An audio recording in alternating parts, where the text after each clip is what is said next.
2023温子仁监制最新恐怖大片，前夫母亲惊悚来袭，威尔森率领原班人马强势回归，一经上映就拿下北美票房冠军。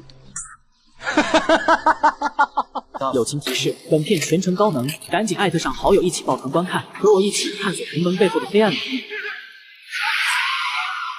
故事衔接前夫2主线剧情中那段被遗忘的噩梦。10年后，小男孩已经进入大学生活。自从小时候被撞到脑袋后，就感觉里面住着可怕的东西，说明红脸恶魔并没有被彻底虐杀。小帅凭借记忆将那些诡异的事全部画了出来。可当他准备画出那扇红门时，忽然遭到恶魔的阻碍。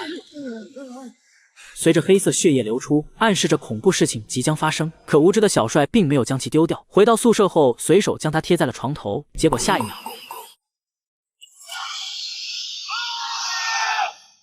直到室友黑妹出现，一切才恢复平静。为了缓解情绪，黑妹带他来到交友派对，没想到上厕所时居然看到一个面目狰狞的丧尸。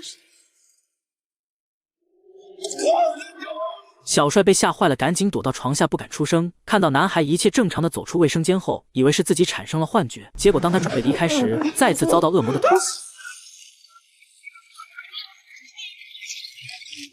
小帅彻底被吓尿了，赶紧和黑妹跑出了房间。回到宿舍后，小帅继续研究自己的画作，殊不知这扇红门背后的黑暗力量已经影响到了现实世界。小帅在恶魔的蛊惑下很快失去了意识，被带到充满恐惧的平行世界。当然，有黑暗的地方必定有光。小帅拎着台灯好奇地向前摸索，无意间来到黑妹的房间，看着熟睡的黑妹，小帅拿起桌上的口琴准备吓一吓她，结果发现对方居然看不到自己。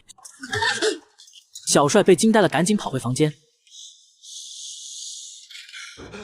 很快黑妹就找了过来，问他有没有发现可疑的人。小帅毫不隐瞒地向他说出了真相，刚才确实是我闯进了你的房间，可你却看不到我。虽然这件事听起来有些荒唐，但它确确实实的发生了。这时小帅也终于意识到，自从画出这扇红门之后，就经常看到不干净的东西，感觉恶魔离自己越来越近。同时父亲这边也被噩梦惊醒，第二天直接跑到医院进行检查。就在 CT 进行扫描时，突然发生了故障，患有幽闭恐惧症的大壮浑身颤抖起来，总感觉有可怕的东西在自己头顶。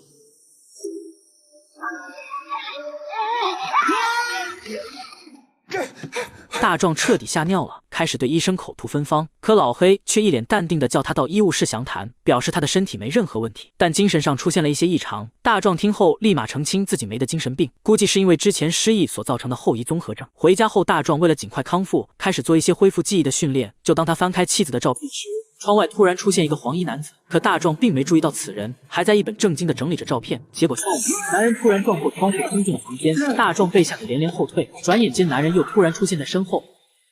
起身后，大壮赶紧向楼上跑去，发现此人竟然是去世多年的父亲。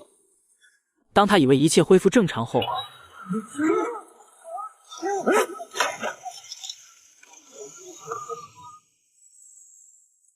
再次醒来后，无意间在衣柜里发现一个盒子，里面存放着许多照片和一张褶皱的纸条。大壮看到上面的内容后，露出惊讶的表情，看来里面内容将是打破这些幻境的关键。此时黑妹这边终于查到，小帅之前遇到那些诡异的事并不是噩梦。两个超自然专家表示，这些都是真实存在的现象，被称之为星体投射，也就是所谓的灵魂出窍。当我们睡着后，灵魂会脱离身体，进入另一个黑暗领域。一位心理医生表示，里面到处都是那些惨死的灵魂，当你进入后，会将他们成功唤醒，走得越远，里面的世界将会更加恐怖，而且他们会通过你的灵魂重返人间。为了解开纠缠已久的终极谜团，小帅决定返回出见恶魔的地方，再进行一次穿越，从那位惨死的灵魂身上找到答案。来到派对现场后，小帅在一个绝对黑暗的房间成功进入到黑暗领域，跑到卫生间寻找那位丧尸朋友。在这里，他能清楚地看到了别人，但对方却看不到他。就在这时，诡异的事情再次发生，房间内突然断电，紧接着黑妹房间传来一阵惨叫。小帅赶紧跑回房间，竟看到恐怖的一幕，异世界的黑妹居然遭到恶魔的袭击。为了阻止这一切，小帅赶紧钻进身体回到了现实。黑妹被吓坏了，决定退出调查。小帅也没想到恶魔已经变得如此强大，通过黑暗力量已经威胁到了现实世界。随后他给弟弟打去电话，向他询问儿时那段被遗忘的记忆，认为画上那个拿锤子的人是整件事情的关键。弟弟表示他也经常看到那些恐怖的场景，但母亲却表示那只是噩梦，比如他们小时候在地下室发生的事。这句话瞬间勾起了小帅的回忆，赶紧跑回房间，在痛苦的回忆下完成了画作。结果发现这个凶神恶煞的人居然是自己的父亲。此时大壮为了解开谜团，果断找到前妻，并将那封信拿了出来。原来上面写的是父亲遗言。小帅实在搞不懂，父亲早在几几10年前就跳楼自杀，为何前几天却突然遭到父亲的袭击？这让他怀疑之前带儿子到公园玩耍时，照片上拍到的鬼影也是父亲。前妻听后，终于对他说出了真相。其实他父亲的死并不是意外，而是被母亲推下去的。当时父亲突然被邪恶力量控制，开始疯狂的攻击家人，最后母亲迫不得已才杀死了丈夫。没想到多年后，大壮也遗传了父亲的基因，开始对他和儿子进行家暴。这也正是妻子离开他的原因。之前让心理医生封存他的记忆，是压制体内恶魔最好的办法。大壮不敢相信自己能做出那么荒唐的事，和前妻大吵一架后准备离开。这时小儿子拿着那张照片走了进来，大壮看到诡异红门和自己恐怖的模样后，瞬间想起了所有的事。此时小帅正在研究红门背后的秘密时，一个鬼影突然出现，吹灭蜡烛后将小帅带到了异世界，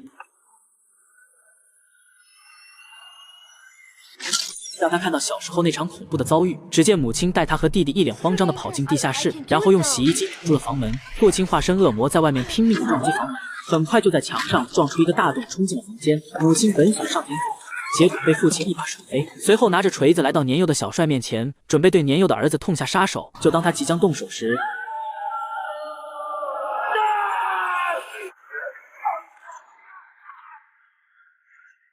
下一秒突然回到异世界，被恶魔一把掐住了脖子。随着一声怒吼，恶魔又瞬间消失。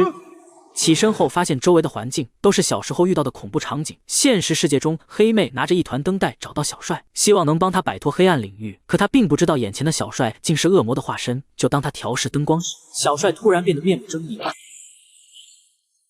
黑妹虽然被吓得胆颤心惊，但还是很礼貌地问候了恶魔老妈。大壮这边为了拯救小帅，也穿越到了异世界。此时小帅再次遭到恶魔的袭击，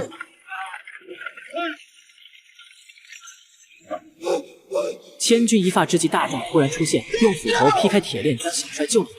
同时现实世界的恶魔也消失不见。随后黑妹在房间布满灯光，确保小帅的肉身不再被恶魔侵害。此时父子俩正在拼命地逃跑，眼看红脸恶魔即将攻击，终于逃出了那扇红门。大壮用身体死死地抵住房门，劝小帅赶紧回到自己的身体。刹那间，小帅看着男人衰老的容颜，突然感受到浓浓的父爱。现实世界中，一大批恶魔正在向小帅步步逼近。黑妹无所畏惧，将小帅紧紧地抱在怀里。当小帅成功回到身体，恶魔瞬间消失。此时大壮也放弃了挣扎，瘫坐在地上，幻想着那些美好时光，已经做好结束一生的准备。可现实中的小帅并没有放弃，突然想到破解诅咒的办法，准备用颜料将红门涂成了黑色，彻底封印这道结界之间的大门。